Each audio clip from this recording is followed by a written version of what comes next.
What's going on everyone, Jack Milton here, and today I'm going to go over the biggest nutrition mistakes I made when I started the gym. And I just wanted to preface this by saying that when I started the gym, there was not an abundance of information out there online. You know, it was very limited. You were hearing it from a good few sources rather than just everyone. There's a lot of misleading people on social media that will lead you to believe one thing. You don't know who to trust, you don't know who to believe. The one thing I just wanted to say before starting the list is be careful who you're getting your information from. You know, study your sources and make sure that they are credible, because, you know, you wouldn't take fat loss advice from someone who's overweight. So, biggest mistakes. Number one, not eating enough. So this was probably the main thing that held me back through the first few years of my gym journey. Now, when I started the gym, I wasn't particularly taking it seriously. I was just going trying out some weights and stuff. And, you know, I just remember feeling quite distant towards it. And when I eventually ended up getting into it routinely, I was a bit frustrated because, you know, I wasn't putting on the amount of muscle that I wanted to. And I was wondering, well, why am I not putting on any muscle? It was due to my eating. Now, I just wasn't eating enough. When you're trying to gain muscle, which was my primary goal when I started the gym, you have to be in a calorie surplus. Now, you've got maintenance calories, which maintenance calories are calories you would eat every single day to maintain your weight. So let's say, hypothetical sake, this isn't what I'm telling you to do. You eat 2,000 calories every single day and you maintain your weight. So those would be your maintenance calories. Now, in order to gain muscle from that, you would need to increase those maintenance calories. You know, I would start off maybe around 2,200 and gradually build it up. That way you're gradually increasing muscle mass without gaining much fat on top of that. And obviously you need to eat fairly clean for that to work, rather than just put on tons of body fat. That would be a dirty bulk, but we'll go into that another time. When I started out, I was just not eating enough. I was way under my maintenance calories. I actually felt like I was losing weight at some points, and it was ridiculous. So I didn't do my research, didn't know what I was doing, didn't have a coach, didn't really know the ins and outs of nutrition and stuff like that. So I just thought by eating healthy, I could somehow put on muscle, but you know, it wasn't really the case after a while. Kind of realised that very soon. Once I did realise this, I started eating a lot more, and it got to the point where I wasn't putting on muscle just by eating clean. So I just started to eat whatever. And that's one thing I would recommend. If you're someone that's finding it really hard to put on weight, just eat as much as you can. Doesn't matter whether it's clean food, bad food, whatever. Just eat as much as you can and get your body used to putting on that weight. Mistake number two, lack of protein and a lack of carbs. Now, I don't know what it was about me around about the time I started the gym, but for some reason, looking back, I just seem to have this absolute obsession with foods that had high fat in them. I didn't realise that I was doing that. I didn't realise what I was eating. But now that I look back, I must have been consuming about 70 to 80, probably even 90 grams of fat a day. I don't know what I was doing. And it was just because of the food sources that I enjoyed, the food sources that I was typically eating. Keep in mind, I wasn't keeping an eye on how much I was eating or what I was eating before I started the gym. I just was eating whatever I wanted, and for some reason that consisted of a lot of foods with fats in them and not much else. Like, you know, they had protein and carbs in them, but my protein and carbs were lacking a lot. Considering you need both protein and carbs in order to build muscle, I was just not doing that.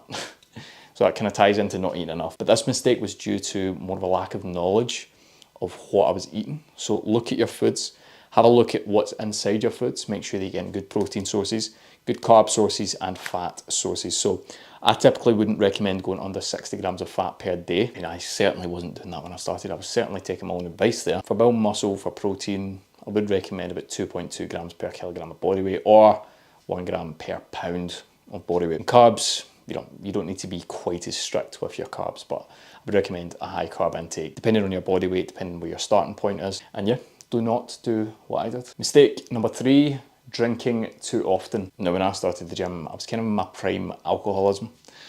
Not quite, but, you know, I was in my college years and, you know, I was going out every weekend, drinking with school friends, drinking with college friends, going to parties, freshers weeks, all this kind of stuff. It didn't help that I was trying to take the gym a bit more seriously, and, you know, I was just drinking every weekend, sometimes during the week, quite often. So when you're doing that, your testosterone levels drop. You know, considering I was drinking quite a lot, my testosterone probably was not recovering for about 3 to 4 days after a drinking session. I felt low, I felt down, I was craving bad food, I just wanted to lie in bed. I was tired, fatigued. I was barely getting any sleep. So yeah, drinking, not much more to say on that other than maybe don't do it every weekend if you're starting the gym, you want to gain muscle. It's not going to help with that. The fourth mistake is mass gainers. Now, this may not be the same for everyone, but in my experience, this did not help me one bit. Now, a mass gainer is a supplement that you can buy, and it's basically full of protein, carbs, fat. It's just basically a meal replacement source, in which you can get a lot of calories in a very short period of time. You can fill a shake up with one of these things. They're thick, they are heavily processed, and I just felt like it made me feel terrible. Now, this was a last ditch effort in order to gain weight when I was super skinny, and I wanted to do it the easy way, and I just feel like it didn't really help. I just looked bloated all the time.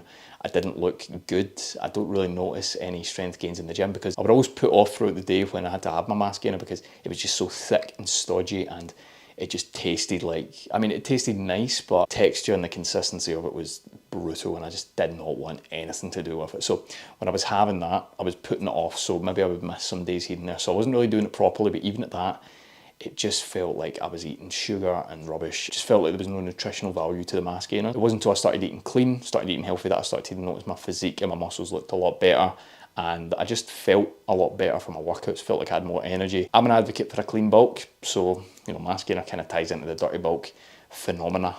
Phenomena? What's that word? I don't know. And finally, the fifth biggest mistake that I made when I started the gym with my nutrition was being too restrictive. Now, I know I said that I'm an advocate for clean eating, and you know, you should never dirty bulk unless drastic measures are needed in order for you to gain weight initially.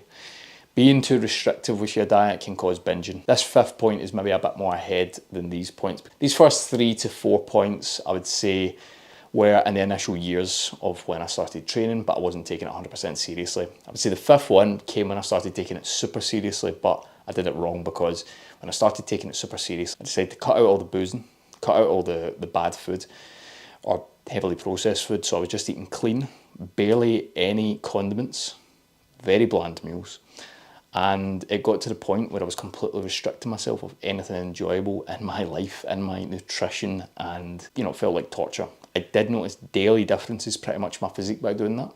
But again, it came at a cost because whenever it came time to having a cheat meal or going out, I would just binge because I was restricting myself too much throughout the week. So I would recommend having a balance or making your clean diet a bit more enjoyable throughout the week rather than just restricting yourself of all the enjoyable things that you like. So to summarise, 1, not eating enough, 2, lack of protein and carbs, 3, drinking way too often, 4, mass gainers, and 5, being too restrictive with my diet. And that is the 5 biggest nutritional mistakes that I made when I started this. So hopefully you can take something away from this video and maybe not make these mistakes that I made. Depending on the person, you know, they might not suit everyone. So thanks very much for watching. Give the video a like, follow me on Instagram and TikTok at the Jack Milton, and I will see you in the next one.